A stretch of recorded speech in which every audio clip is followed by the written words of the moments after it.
আসসালামু আলাইকুম। সকলকে প্রীতি এবং শুভেচ্ছা। আমাদের বাংলাদেশের অনেক রাজনীতিবিদ, সরকার অনেক সময় বলে থাকে আওয়ামী লীগ এই মুহূর্তে বাংলাদেশের রাজনীতিতে অপ্রাসঙ্গিক। কিন্তু বাস্তবতা পুরোটাই তার বিপরীত। আওয়ামী লীগ বাংলাদেশের রাজনীতিতে ব্যাপকভাবে প্রভাব বিস্তার করছে। আওয়ামী লীগ নিয়ে অনেক উদ্বেগ উৎকণ্ঠা আছে। ইতিমধ্যে আওয়ামী লীগ নানানভাবে নিজেদেরকে জানান দেওয়ার চেষ্টা করছে। এই বিষয়টা নিয়ে আইন শৃঙ্খলা বাহিনী নড়েচড়ে বসেছে, সরকার নড়েচড়ে বসেছে। সরকারের ভিতরে একটা উদ্বেগ কাজ করছে।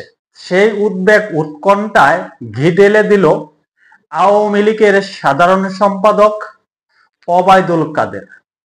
অনেকেই ওবায়দুল কাদেরকে নিয়ে অনেক ধরনের বিরূপ মন্তব্য করে থাকেন। ওবায়দুল কাদের নানানভাবে আলোচিত সমালোচিত আওয়ামী লীগের রাজনীতিতে। সেই ওবায়দুল কাদের আওয়ামী লীগ নিয়ে, আওয়ামী লীগের কর্মকাণ্ড নিয়ে, আওয়ামী লীগের ভবিষ্যৎ পরিকল্পনা নিয়ে বিস্ফোরক মন্তব্য করেছেন। আওয়ামী লীগের সাধারণ সম্পাদক ওবায়দুল কাদের অনেকদিন নিখোঁজ ছিলেন, তার কোনো সন্ধান পাওয়া যাচ্ছিল না। বেশ কিছুদিন যাবৎ তিনি সরব হয়েছেন, রাজনৈতিক আলোচনা করছেন, বিভিন্নভাবে তিনি ইন্টারভিউ দিচ্ছেন, আওয়ামী লীগ নেতা কর্মীদের সাথে মত বিনিময় করছেন এবং আওয়ামী লীগের কি রণকৌশল সেই বিষয়েও তিনি আলোচনা করছেন। তিনি আওয়ামী লীগের কি রণকৌশল রয়েছে, আওয়ামী লীগ কি করবে আগামীতে, তার কিছু ইঙ্গিত দিয়েছেন। তিনি বলছেন অনেক রণকৌশল আছে তাদের, তারা একেবারে পাকাপোক্তভাবেই মাঠে নামবে, এই সরকারকে উৎখাত করবে। সব রণকৌশল প্রকাশ্যে আনা সম্ভব না, তবে আওয়ামী লীগের এই মুহূর্তে সুনির্দিষ্ট একটি গন্তব্য আছে। তারা কি করতে চায়, কি ঘটাতে চায় তা তারা ইতিমধ্যে ঠিক করেছে। আওয়ামী লীগের পক্ষ থেকে ওবায়দুল কাদের বলছেন তাদের মূল লক্ষ্য হলো যুগপৎ আন্দোলন করে এই ইউনূস গংকে বিদায় করা, যমুনা অভিমুখে লং মার্চ করে এই অন্তর্বর্তী সরকারকে বিতাড়িত করা, অন্তর্বর্তী সরকারের প্রধান উপদেষ্টা ডক্টর মোহাম্মদ ইউনূসকে ক্ষমতা থেকে টেনে হিঁচড়ে নামানো। এটি হলো আওয়ামী লীগের মূল উদ্দেশ্য। সেই উদ্দেশ্য বাস্তবায়ন করার জন্য তারা রণকৌশল তৈরি করছেন। এতে অনেকে মনে করছেন আমাদের বাংলাদেশের রাজনীতিতে একটি রক্তপাতের সম্ভাবনা আছে, একটি উদ্বেগময় পরিস্থিতি সৃষ্টি হতে পারে। এমন একটি পরিস্থিতি সৃষ্টি হবে যা নিয়ন্ত্রণ করা এই অন্তর্বর্তী সরকারের দ্বারা সম্ভব না। এই অন্তর্বর্তী সরকার এটিকে নিয়ন্ত্রণ করতে পারবে না। ইতিমধ্যে আওয়ামী লীগ নিজেদেরকে জানান দিচ্ছে, প্রতিনিয়তই তারা বিক্ষোভ মিছিল করছে, দিনকে দিন সেই বিক্ষোভ মিছিল বড় হচ্ছে, দীর্ঘস্থায়ী হচ্ছে।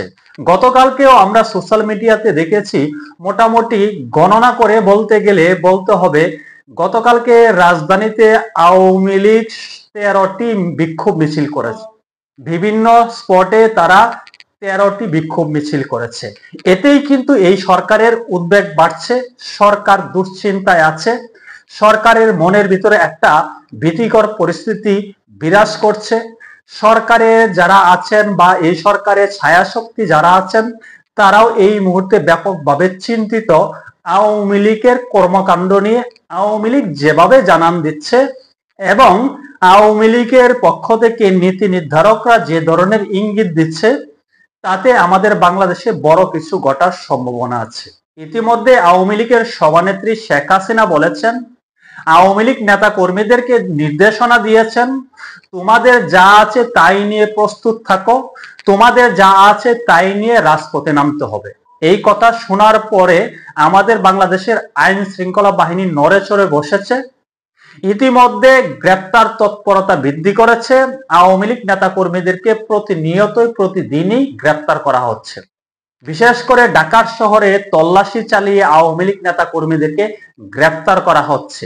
আইন শৃঙ্খলা বাহিনীর ধারণা আওয়ামী লীগ নেতা কর্মীরা ঢাকার শহরে জড়ো হচ্ছে, তারা মার্চ টু যমুনা ঘোষণা করতে পারে, তারা যে কোনো মুহূর্তে বড় পদক্ষেপ নিতে পারে।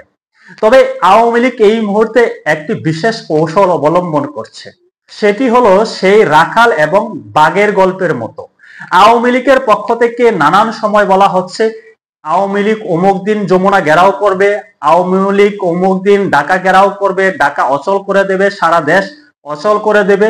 এই ধরনের কথা প্রায়শই শোনা যাচ্ছে। আওয়ামী লীগ নীতি নির্ধারকরা এমন কথা বলছেন, সেটি ব্যাপকভাবে তারা প্রচার করছেন।